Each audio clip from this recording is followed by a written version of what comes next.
Еўрарадыё.FM. Прывітанне ўсім слухачам Еўрарадыё, прывітанне тым, хто глядзіць наш эфір праз сацыяльныя сеткі, Facebook, ВКонтакте, Одноклассники. А таксама хацеў сказаць праз наш канал на YouTube, але пасля Еўрабачання яго заблакавалі. Увесь час забываю. Гэта стартапніца, сумесны праект Еўрарадыё і сайта bel.biz пра дзёрзкіх беларускіх прадпрымальнікаў і інвестараў, якія не баяцца укладаць у іх свае грошы. Хаця сённяшні наш стартап, які называецца LingvaNex, гэта машынны перакладчык. Зараз даведаемся, ў чым яго асаблівасці і фішкі. Ён, наколькі я разумею, не прыцягваў, прынамсі, вельмі доўгі час нейкіх інвестыцый звонку, але тым не менш набраў 100 000 карыстальнікаў і нават больш. Сергей Косік, прадстаўнік стартапа ў нашай студыі, прывітанне. Дзень добры. Сергей і Юлія Нехай, рэдактарка bel.biz, як заўжды ў стартапніцы дапамагае нашай размове. Прывітанне, Юлія. Прывітанне. Сергей, скажу шчыра, машынныя перакладчыкі, мы імі карыстаемся даволі даўно. Вось ёсць нават беларускі прадукт, які перакладае з беларускай на рускую мову, і з'явіўся ён даволі даўно. І мне здавалася, што гэтая ніша, асабліва пасля рынку Google Translate, яна ўжо абсалютна вычарпаная, і рынок машыннага перакладу, ён ужо заняты на 146%, як кажуць, у суседняй з намі краіне. Але вы ўсё ж такі знайшлі як, я не ведаю, як у яго ўціснуцца. Што ж у вашым стартапе LingvaNex такого класнага? Магчыма, ён падыходзіць да мовы, да перакладу нейкім іншым чынам, Вось як вы придумали прийти на гэты рынок? Чтобы говорить о переводчиках, нужно в первую очередь разобраться, что такое язык. А переводчик — это не только та вещь, которая переводит с русского на английский или на китайский. Это в первую очередь некоторая система, претендующая на интеллектуальность. Был такой писатель Хорхе Луис Борхес. Он дал такое определение языку, как говорит, это система символов, не имеющая ничего общего с реальностью. Прекрасно. Тут мы трапляем на хисткую глебу слов означающее, означаемое и так далее, Да. И что вы хотите сказать, что добрый перакладчик не мае дачынення до реальности, а мае дачынення до мовы? Что переводчик — это не только та вещь, которая переводит с одного языка на другой, это какой-то environment вокруг него. Например, смотрите, телефон, мы можем пальцем ввести какой-то текст, можем сказать туда что-то. Если мы что-то говорим, то чтобы перевести это что-то, нужно этот голос сначала распознать. А системы распознавания голоса, это целая отдельная индустрия. И чтобы сделать хороший переводчик, недостаточно перевода самого по себе. Нужна целая инфраструктура. И LingvaNex этим занимается сейчас. Конкретно я сейчас пришел, я конкретно сейчас и занят тем, что интегрирую голосовые функции в мобильные приложения. Проблема тут какая? Есть много разных open-source фреймворков, которые расшифровывают голос в текст, но у них есть нюансы. Например, Google Translate в 2014 году заявил, что они официально не поддерживают и никогда не будут поддерживать арабский язык. А наш маркетолог обратил внимание, что подавляющее большинство клиентов, пользователей, которые скачивают наше приложение, арабы. И я сейчас занимаюсь тем, что добавляю такую функцию в наше приложение, так что ждите. Скоро мы... То есть, смотрите, вроде бы как на рынке и есть крупные организации типа Google и Prompt, всем известный, но чтобы войти на этот рынок, порог входа очень, очень высокий. Чтобы войти в этот рынок, как минимум, как у нас с арабским языком получается, есть много-много разных дополнительных функциональностей, которые... Скажите, я крыху не зразумеў.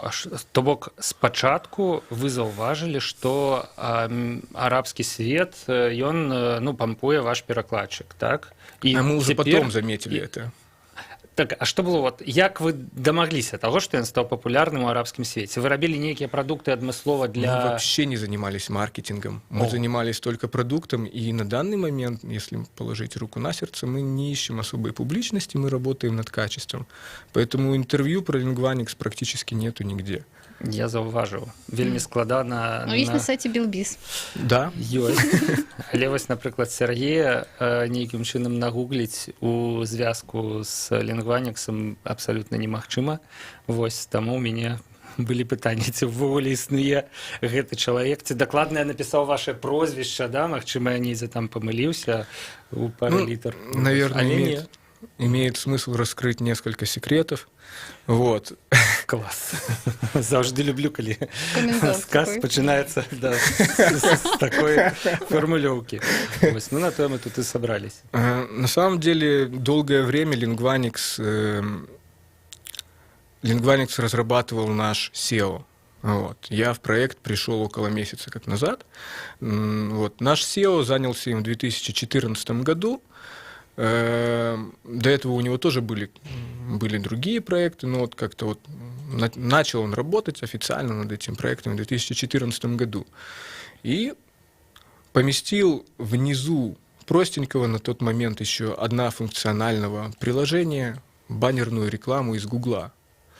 Эта баннерная реклама за счет только одних скачек приложения заработала довольно хорошие, неплохие деньги, это порядка $500 000. Я думаю, и на эти деньги он, да, и на эти деньги, да, на эти деньги он смог провести научное исследование с испанским университетом одним, нанять разработчиков, которые вот эту вот платформу довели до того состояния, в котором сейчас она находится. Эти разработчики были у него наняты на аутсорсе, как бы, чтобы сделать хороший продукт в момент, все-таки пришли к выводу, что нужно собраться в одной комнате командой и работать как-то совместно.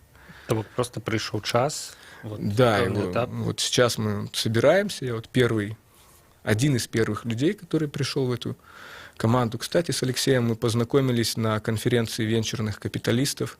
Вот, ездили туда с Имагуру в 2016 году. Вот там и познакомились. Он тогда уже работал над этим. Я правильно проектом. разумею, что Алексей зразумеў, что вось яго перакладчыку, лінгвіст, патрэбны больш, чым, напрыклад, маркетолог, да? Моя экспертиза в первую очередь техническая. Просто уж так получилось. Ну да, и надо, может быть, рассказать о себе пару слов. Я с 2007 года занят коммерческой разработкой enterprise приложений. Вот. Але и лингвист. Однако, да, до этого я учился на филологическом факультете, история, русский язык, литература, а потом еще и закончил 2 университета по инженерии. То есть один в Белоруссии, второй в Италии, в Пизе. Вот, там изучал углубленно алгоритмику. Меня в первую очередь заинтересовало, почему я решил заняться программированием. Как бы, вообще, меня заинтересовало во время филфака, чем отличается обычный человеческий язык от компьютерного языка. И знаете что? Ничем. Я неспроста упомянул вот этот термин, который дал Борхес, что это система символов, не имеющая ничего общего с реальностью. Ну вот, например, стакан с водой.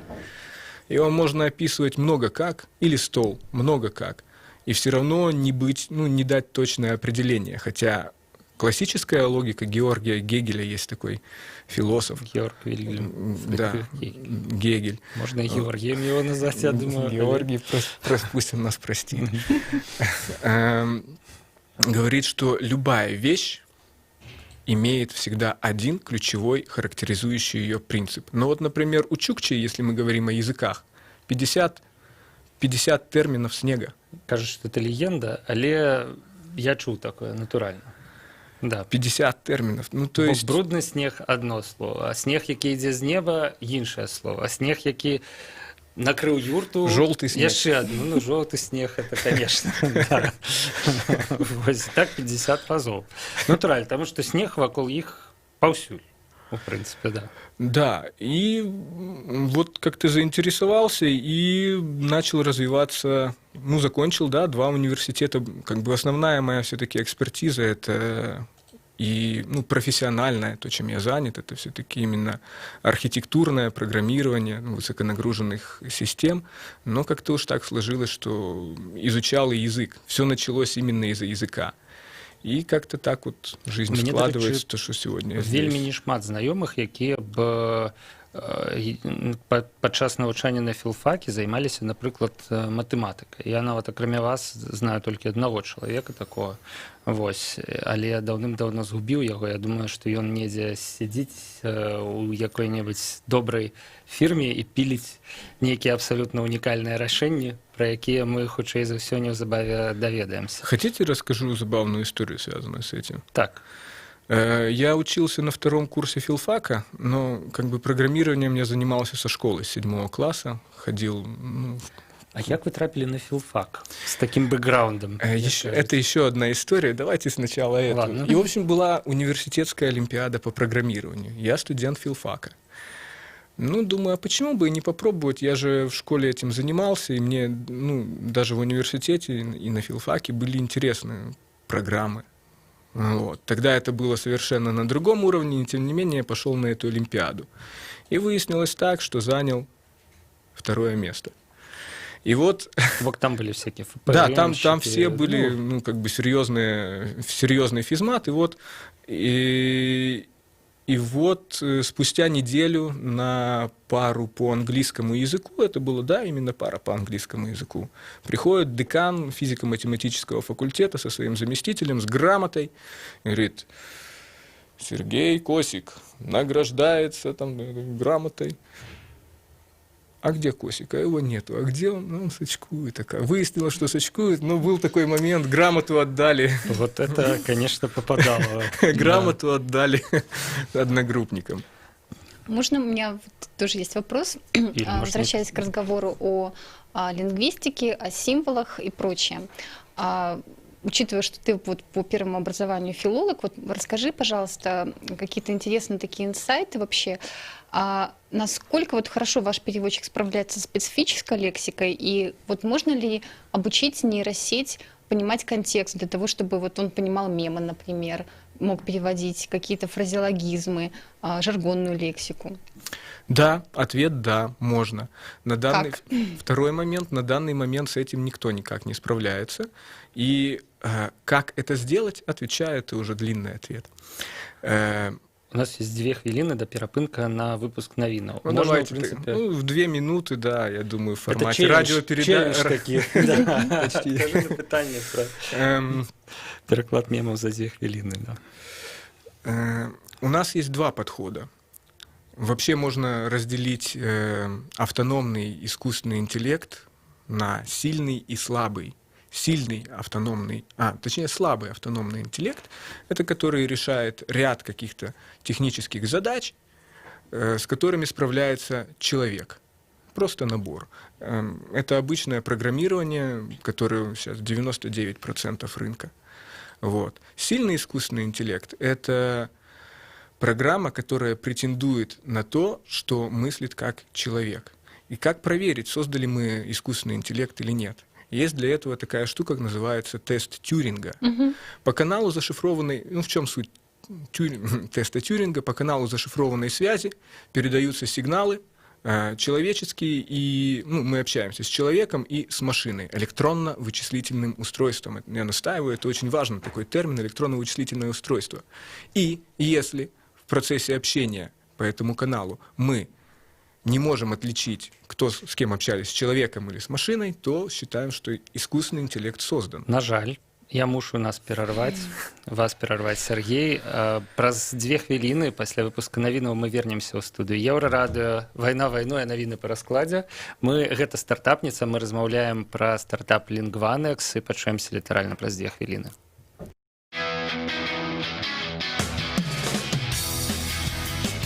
Еўрарадыё. Мы першае рок-радыё Беларусі. Самыя свежыя навіны і аналітыка, музыка і крытыка. Мы незалежная крыніца інфармацыі ў тваім рэальным жыцці і ў інтэрнэт-прасторы. 24 гадзіны на суткі нас можна знайсці на старонцы еўрарадыё.фм. Лаві нас на спадарожніку Астра 4А, 4,8 градусаў на ўсход. Еўрарадыё. Час ведаць, што адбываецца.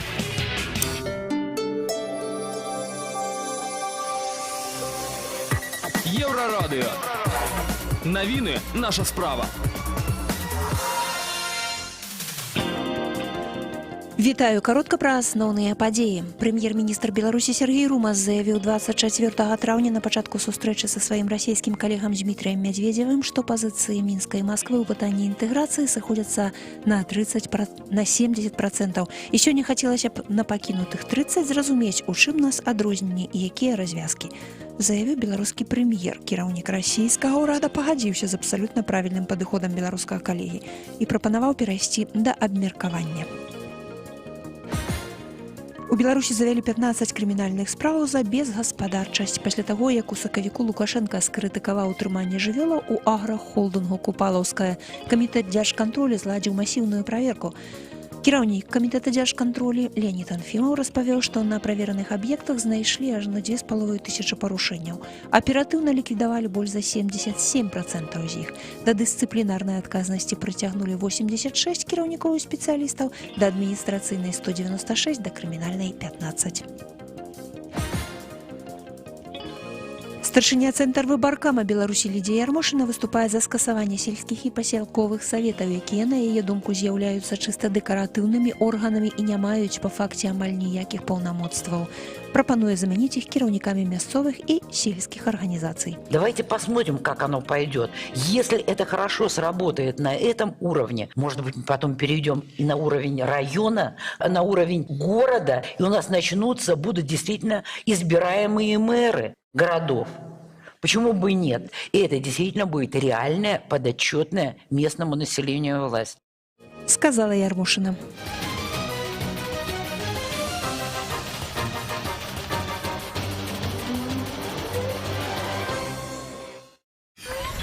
Еўрарадыё.фм. Вяртаемся ў студыю Еўрарадыё. Гэта стартапніца. Мы размаўляем пра беларускі стартап LingvaNext. СТО, CTO стартапа Сергей Косик у нашай студыі. Прывітанне яшчэ раз, Сергей. Привет. Мы ўжо ў жывым эфіры, калі што. Вось і Юлія Нехай, рэдактарка Бел.biz, дапамагае нашай размове. Яшчэ раз прывітанне, Юлія. Привет. У нас насамрэч атрымліваецца размова не столькі пра стартап, сколькі пра філасофію, пра мову. І гэта вельмі цікава, і гэта вельмі незвычайна. Юлия, давайте вы сами повторите это питание, потому что я, в принципе, могу. Вот, да, меня интересовал вопрос по поводу того, как переводчик справляется со специфической лексикой, вот, например, выступление юриста, медика, мемы, жаргоны, понимание сарказма. Может, контекст, да, то есть вот... Просто Сергей настолько классно рассуждает по поводу языка и символов, да, что мы уже об этом в первой части немножко поговорили. Я разумею, паспеў патлумачыць, что есть два бакі, да, як бы слабы бок, гэта сильный, слабый, искусственный, да, автономный, искусственный. А і просто робіць тое самае, што робіць чалавек. То бок адпавядае магчымасцям чалавека. І вось, в принципе, на гэтым мы спыніліся. Что такое моцны бок АИ? Да, вот придется дать еще один термин. Давайте. Это эмоции. Что такое эмоции? Это наш опыт, содержащий в себе перечисление всего того, что возможно. Этот термин дал группа неглупых людей, основателей психологической школы, такой бихевиоризм, может быть, слышали. И получается, что вот Юля, она, пользуясь языком, построит предложение одним образом, если она будет говорить на русском. Вот. Я то же самое предложение построю абсолютно иначе, у нас разный опыт. То же самое, когда мы говорим о юристах, медиках, это целый мир. И мир это, то есть язык, как система символов, это отражение внутреннего опыта. А опыт, в соответствии с бихевиоризмом, это то, что мы получили ранее. И вот если мы, как с самого момента рождения, пользуемся только какими-то рефлекторными своими чувствами, вот, то мы весь наш опыт классифицируем на хороший и плохой, понравился он нам или нет. Кажется, если есть такие исследования, это не исследование, это практически доказанный факт. Казалось бы, что вот все-таки будут какие-то исключения, что там опыт не может поделиться на хороший и плохой, и, соответственно, весь мир наш внутренний не может делиться на хороший и плохой, но при детальном рассмотрении выяснилось, что все-таки они делятся на да и нет. И вот тут вот в 70-х годах всплывает,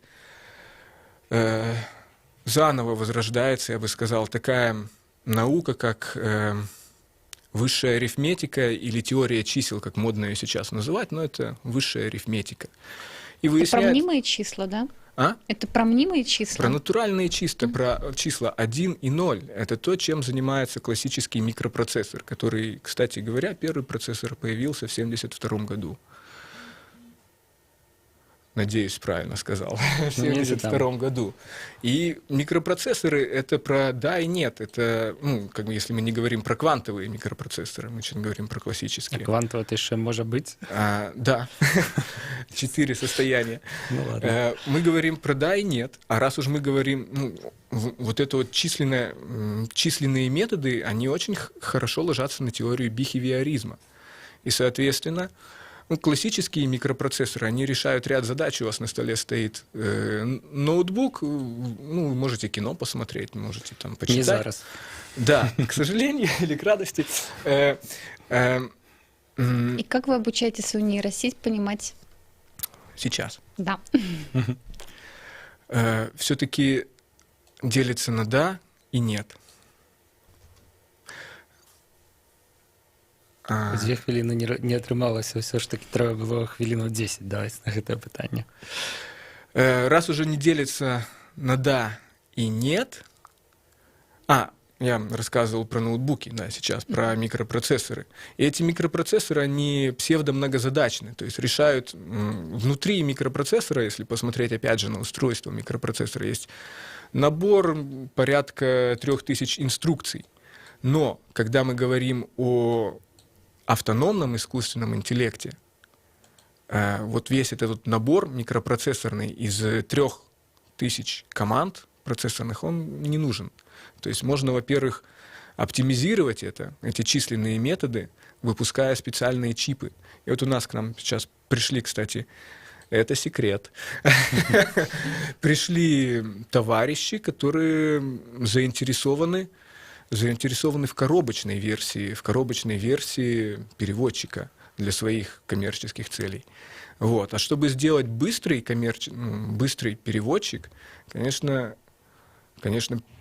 придется рано или поздно, и я думаю, это нормально, выпускать нейрочипы. В конце концов, даже в обычном лэптопе не один микропроцессор, там ряд процессоров. Вот, нейрочипы. И теперь, наконец-то, уже можно к самой сути. Как же мы это делаем? Есть один подход.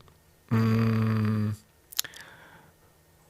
вы, кстати, задумывались, почему вот у вас кто любимый писатель? Складно сказать. А поэт? Так само.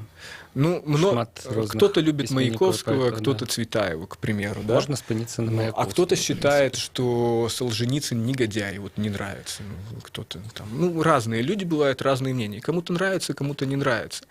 Вот даже иногда текст бывает игривый, и не поймешь, шутка это или не шутка. Но с точки зрения именно искусственного интеллекта, когда мы говорим не просто о парсерах каких-то текстовых, которые расшифровывают по синтаксису, разбивают нашу речь, это вот есть такой оценивающий модуль, который является уже не совсем ядром. Так вот, какое решение нам предложил один из наших друзей, скажем так? Написать специальный модуль, который с учетом некоторых языковых лексических особенностей коммуниканта будет адаптировать перевод. То есть ты разговариваешь с профессором там, или условно с двором. Это какое-то персонализированное решение? Да. Будет некий набор шаблонов. Профессор, юрист, доктор. Да. Сейчас так работает во всем мире. Вот. Но это, к слову, к тому, что такое слабый искусственный интеллект. Во всем мире сейчас так работает. Сильный искусственный интеллект. Ну, то есть то, что сейчас весь мир работает, Google, Prompt не исключение. Это все о слабом искусственном интеллекте. Фактически это сводится к тому, что мы пользуемся набором каких-то правил, каких-то открытых научных работ, а их очень много. Решаем какие-то маленькие задачи. Таким образом, шлифуя качество именно машинного перевода. Вот. Это все о слабом искусственном интеллекте. Если мы решаем задачу, не решив ряд этих задач, это как о enterprise программировании, да? Когда у вас есть своя компания, если это имеется в виду продуктовая компания, а не аутсорс, вам помимо того, что работать с клиентом, я говорю сейчас о аутсорс-компании, которая работает только с клиентом, нужно решить ряд других задач. Например, большой процессинговый центр, чтобы тренировать те же самые модели. В аутсорс-компании не встает таких вопросов. У нас вот такой вопрос стал. И для справки, чтобы его решить, придется прикупить дорогую железяку от компании NVIDIA, стоит $250 тысяч. Это не просто быть стартаперами в Беларуси, не просто, и не танно. Дело в том, что есть одна компания, которая построила в 2016 году где-то в Исландии, насколько я понимаю, в горах, свой вычислительный центр на 5 петафлопс. На 5 петафлопс. Вы представляете, что такое завод, а почему они его, кстати, строили в горах, чтобы не тратиться на охлаждение. Разумно, на 5 петафлопс. Но тут прошло 2 года, и компания NVIDIA, они все знают, что они занимаются выпуском именно графических процессоров, которые используются для расчета, для тренировки нейросетей, но еще раз подчеркну, это не нейрочипы, которые могут работать еще быстрее. Компания NVIDIA выпустила железяку, суперкомпьютер размером с микроволновку приблизительно, которая выдает мощности 2 петафлопса. Сегодняшний рынок, благодаря быстро растущим кремниевым решениям, хотя они тоже уже, кстати, уже морально устарели, если смотреть на теорию информации вообще, что такое информация. Полностью перевернулся, хотя бы из-за того, что такая мощность появилась. И чтобы тренировать, чтобы делать свои переводчики, на самом деле, во-первых, очень высокий порог вхождения. На сегодняшний день это возможно. Так. Понимаете, чтобы сделать хороший переводчик, недостаточно купить железяку. Специалистов, которые интересуются нейросетями, задач на самом деле довольно много, не так много на рынке. И даже крупные компании, такие как Google, они находятся в точно таких же условиях, как мы. Почему? Потому что те люди, которые знают дисциплину, именно предметную область, это, как правило, профессор какой-нибудь, да? У него есть своя работа, ему неинтересно устраиваться, работать на Google, они его и не переманят. У него достаточно денег, ему незачем идти. То-то я заўважаю і разумею, што насамрэч Google перакладчык не робіцца апошнім часам лепшым, прынамсі ў пытаннях. Нет, он делается лучше. И буквально несколько недель назад они представили ряд решений очень важных. Яны могуць сказаць, што заўгодна, я мяркую па якасці перакладу. Да? Мне кажется, это очень небыстрый процесс. Ён паўтарае памылкі, які ён паўтараў год таму, і дадаюцца розныя памылкі. Напрыклад, недавно мы заўважылі, што есть такі дэпутат Марзалюк, у палаце прадстаўнікоў, і чамусьці яго прозвішча Google Translate перакладае на рускую мову словамі «Дзень независимости». Марзалюк. Это немагчыма зразумець, мне здаецца, звычайным чалавечым мозгам, як бы так это сказаць. Почему это происходит? Просто ошибка. Просто нейкі баг, просто нехта яго так навучыў, я не ведаю. А вот вообще, Чаму? вот в случае с вами, ну, с вашими технологиями, нейросетями, вот я знаю, есть такое понятие, как слепота нейросетей. Вот вы с этим сталкиваетесь, либо как вот в вашем случае это может называться? Я не сталкивался. А что это такое, Юлия? Ну, это когда на фотографиях котиках вдруг нейросеть говорит, что это обезьяна. Угу. Ну, здесь очень примитивно. Хорошо, у меня такой вопрос вот по поводу... Зашла речь про Google, и тут мы, в общем-то, немножко вернемся к стартапу, над которым вы работаете. Буквально несколько... Ну, вот совсем недавно Google представил решение, которое, во-первых, хорошо понимает речь людей с акцентом, с проблемами с проблемами речи, дикции, и плюс перевод, он происходит очень быстро, нет вот этого временного лага. Как в этом плане обстоит дело у вас? Как вы решаете эти проблемы? Это text-to-speech технология, насколько я понимаю, об этом сейчас речь. Да, они несколько переработали модель распознавания речи распознавания речи и последующего перевода. Если раньше, ну, предыдущая старая модель, назовем ее так, она переводила очень часто с промежуточным языком. Ну, например, мы китайский переводим на английский, а с английского потом переводим на русский. Сейчас они что сделали? И то, что они сделали, абсолютно укладывается в правила языкознания. Современный русский язык, об этом было известно в XVIII веке уже. Вот. Это не открытие. Просто инженеры, компьютерные инженеры, или как их сейчас там по-другому более узко называют, компьютерные лингвисты, у них дошли руки только сейчас до этого. Как они это сделали? Они разложили поток речи на спектрограмму и, используя эту спектрограмму, без перевода ее в другой язык, распознали, очень упрощенно рассказываю, очень упрощенно распознали и передали, и перевели, сравнили уже спектрограммы двухязыковые, передали обратно. Почему это было известно в XVIII веке? Если вы посмотрите на количество языков мировых, у нас есть всего три, по-моему, ветви основных. Романская группа, балтийская и Финно-угорская. Финно-угорская, она отдельно А всего 150 языков? Вне этих двух ответвлений лежит, и она это больше очень маленькая. Или групп, да, таких. Вот. То есть, если прослеживать, попробовать перевести слово какое-нибудь с санскрита на белорусскую мову, то получится, используя именно движок искусственного интеллекта, сейчас я говорю не о text-to-speech, вот, то он, этот движок, не зная абсолютно ни одного языка, он пользуется просто своей структурой, он успешно распознает. То есть в 70-х годах был такой эксперимент, натренировали, сделали маленькую нейросеть, которая играла в карты, абсолютно не зная правил карт. Она просто играла в карты и успешно обыгрывала коммунікантов. Сергей, пытанне ад наших слухачоў. Калі ўжо можна будзе не вучыць замежныя мовы, а хадзіць з чипами в ушах? Сейчас можно, могу показать. Можно зараз. Что показать? Как работает наше приложение. Покажи. Оно как бы... У нас есть хвилина, насамрэч, ізноў жа, да? Вось, я думаю, что мы, видать, уже не поспеем гэта зрабіць.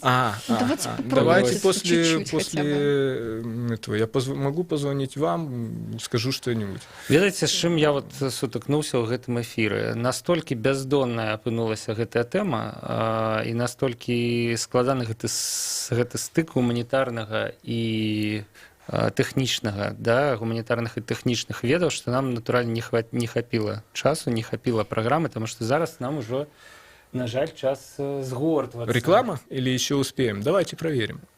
Вот смотрите, приложение такое. Это не звонилка, это если вы оказались на улице, пробуем. Слава Великой социалистической революции. Нічога не адбылося. Можа, у вас выключаны гук?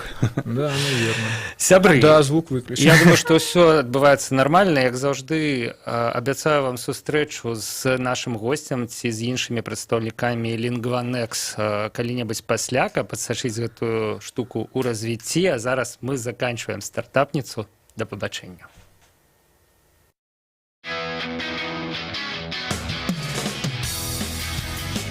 Еўрарадыё. Мы першае рок-радыё Беларусі. Самыя свежыя навіны і аналітыка, музыка і крытыка. Мы незалежная крыніца інфармацыі ў тваім рэальным жыцці і ў інтэрнэт-прасторы. 24 гадзіны на суткі нас можна знайсці на старонцы еўрарадыё.фм. Лаві нас на спадарожніку Астра 4А, 4,8 градусаў на ўсход. Еўрарадыё. Час ведаць, што адбываецца.